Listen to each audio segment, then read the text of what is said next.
Welcome back. What you're looking at here is the entire story. Um, we are neighbors, and we are going to highlight the three yellow similarities together, and I'm going to leave the orange similarities to you. So let's go ahead and switch to highlighter here and get the yellow there. And now I'm going to take a moment and look around and see things that I see that are similar. Well, you know what? The colorful crosswalks, right? Take a look. Right down here is a colorful crosswalk. So I'm going to highlight that yellow. And I saw another one right up here. There's a colorful crosswalk. And then right here, I can see that colorful crosswalk too. I wonder why those rainbow crosswalks are brought up three different times visually. What I'd like y'all to do now is to switch on over to orange and to find three similarities that you see. I'd like you to take the time to find those similarities now.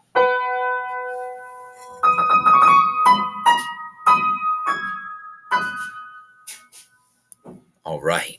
Hopefully, you found some amazing similarities in orange. For those of you who do not have the story, you've got the little printouts. You can look for those printouts in some of the pictures themselves. Take a deep dive.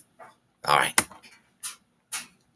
So, as we go along, you have the opportunity to find some connections on different pages to see what seems important, something you might have a question about, or what connects to today's learning target. I leave that to your teacher's discretion. It matters how much time you have left in the period, if you can get to that or not. If you do have time, I would suggest taking about 10 minutes to go back through the book and to annotate it. Go ahead.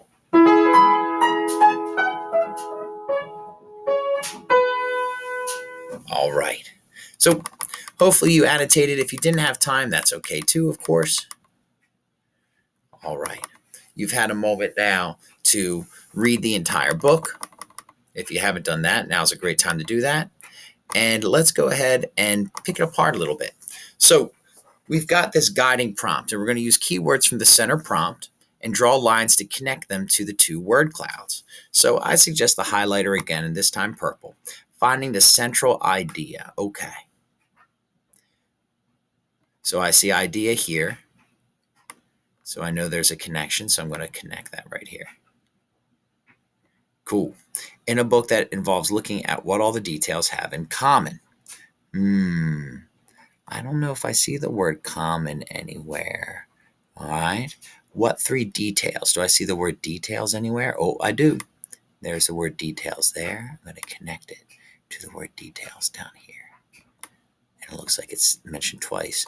What three details from all our neighbors? Well, I see neighbors here. Yes, I see neighbors here. Yes, and I see neighbors here. Yes. Best illustrate. Oh, I see the word illustrate here, and I see the word illustrate there. The central idea. Ooh, do I see that word central? Yes, I do. Central. So your job is to see if you can't find a few more parts to highlight. You're going to use this word cloud here on the left, which is based on the text, and this word cloud here on the right, which is based on an essay written about the book. Take the time to do that now, please.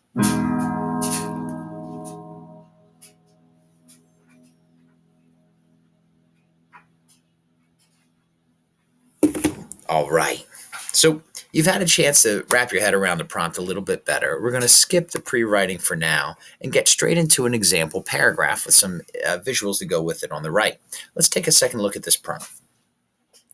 Finding the central idea in a book involves looking at what all the details have in common. What three details from all the neighbors best illustrate the central idea? Use the text to write your essay. You want to make your screen, slide 48, look like mine. The street front businesses from all our neighbors best illustrate the main idea. Street front businesses. Okay. Well, I'm going to highlight that detail there. And looks like I found the street front businesses here. So I'm going to put a square around it. So I know that my paragraph is leading up to this. And it looks to me like these are some of those street front businesses right there too. So I'm going to put a little purple block around that as well. The story opens by asking what a community is. Oh, and I'm going to switch over to mustard yellow there, and I'm going to get that question. What a community is. What is it? They ask. The narrator goes on to provide pictures and descriptions of a variety of different community members starting their day. Oh, well, here they go.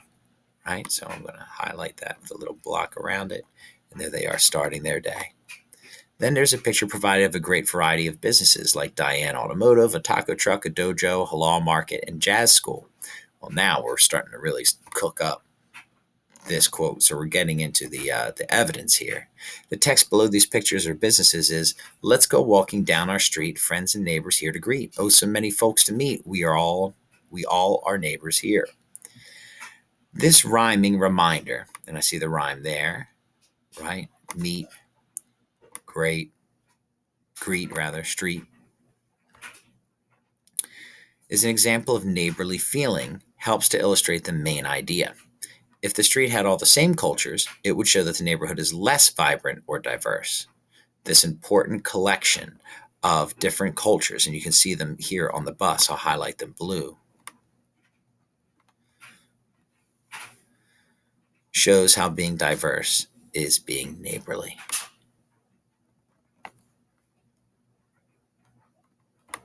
Please take a moment to make your screen look like mine.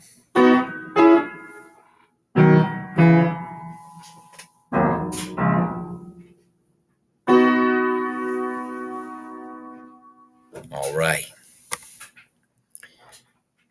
We'll skip over 50, go on to 51. So, what I'd like you to do is to take 5 minutes, just 5 minutes, to try to write to this prompt. You can use all the story that comes in front of it, and you're definitely welcome to use the printouts as well of the prompt and the different parts of the story. But 5 minutes uninterrupted of just you trying your best to answer this question. What are three details from all our neighbors, best illustrates that central idea? All right, so figure out what might the central idea be and what are some details you could write about for it. I'd like you to take the time to write your best for 5 minutes right now. Please do so.